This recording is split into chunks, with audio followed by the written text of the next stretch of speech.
ఈరోజు కథలో ఏం జరిగింది అనేది నేను సింపుల్గా షార్ట్కట్లో చెప్తాను. ఈరోజు స్టోరీ కూడా చాలా సింపుల్గా ఉంది. సో డైలీ అప్డేట్స్ కోసం సబ్స్క్రైబ్ చేసుకోండి. వల్లి మీద నర్మదా ప్రేమ ఇద్దరికి కూడా డౌట్ వస్తుంది. హాస్పిటల్కి వెళ్ళి చెకప్ చేయించుకున్నాం కానీ ఆ రిపోర్ట్ మీద వల్లి పేరు కానీ డీటెయిల్స్ కానీ ఏమీ లేవు అని ఆ రిపోర్ట్స్ కోసం వెతికితే ఆ రిపోర్ట్స్ ఏమో కనబడవు. అప్పటికే సుక్కు తీసి దాచేస్తుంది. సో ఈ విషయం తెలిసి వల్లి కూడా హ్యాపీగా ఫీల్ అవుతుంది.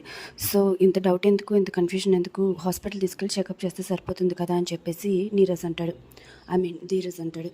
ఈవినింగ్ వెళ్ళి చెకప్ చేద్దామని చెప్పి నర్మద వల్లి అనుకుంటారు.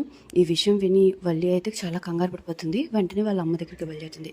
ఇక నెక్స్ట్ సీన్లో అయితే సాగర్ మెట్ల మీద కూర్చుని ఉంటే ధీరజ్ కాఫీ తీసుకెళ్ళిస్తాడు. ఇక మాట్లాడడానికి ట్రై చేస్తే ఇక సాగర్ అయితే చాలా తిడతాడు. వాళ్ళ మావయ్య సాగర్ చెప్తాడు కదా ధీరజ్ గురించి అలా ఇలా అని చెప్పి నేను చూసి జల్సీ ఫీల్ అవుతున్నాడు అదంతా అని చెప్పి ఇంకా సాగర్ అలాగైనా తిడతాడు. నన్ను చూసి జల్సీ ఫీల్ అవుతున్నావు, కుళ్ళుకుంటున్నావు, అందుకే అలా మాట్లాడావు, మీ నాన్నలాగే తయారయ్యావు అని ఇష్టం వచ్చినట్టు మాట్లాడతాడు. అయితే ఆ మాటలకి ధీరజ్ చాలా బాధపడతాడు. నేను నీకు చాలా హెల్ప్ చేశానని, నా అన్నయ్య బాగుంటే చాలు అని చెప్పి ఇలా చేశానని ధీరజ్ కూడా అంటాడు. సాగర్ వినిపించుకోకుండా చాలా కోపంగా అక్కడి నుంచి వెళ్ళిపోతాడు. ఇక వల్లి అయితే వాళ్ళ అమ్మ దగ్గరికి వస్తుంది. జరిగిందో చెప్తుంది. ఈవినింగ్ ఏమవుతుందో అని భయపడుతుంది. ఇక వాళ్ళ అమ్మ అయితే ధైర్యం చెప్తుంది. సాయంత్రం లోపు వల్లి నర్మదాన్ని ఇంటి నుంచి బయటికి పంపించేస్తాను శాశ్వతంగా అంటుంది. నాకు తెలిసి వల్లి ప్రెగ్నెంట్ పోయిందని దానికి కారణం నర్మదే అని చెప్పేసి వీళ్ళు ప్లాన్ చేస్తారనుకుంటా. మీకేమనిపిస్తుందో కామెంట్ చేసి చెప్పండి.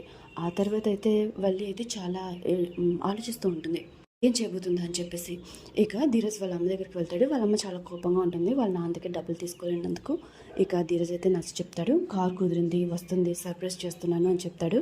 ఇక వాళ్ళ అమ్మ కూడా చాలా హ్యాపీగా ఫీల్ అవుతుంది. ఇలాంటి డైలీ అప్డేట్స్ కోసం సబ్స్క్రైబ్ చేసుకోండి. Thanks for watching.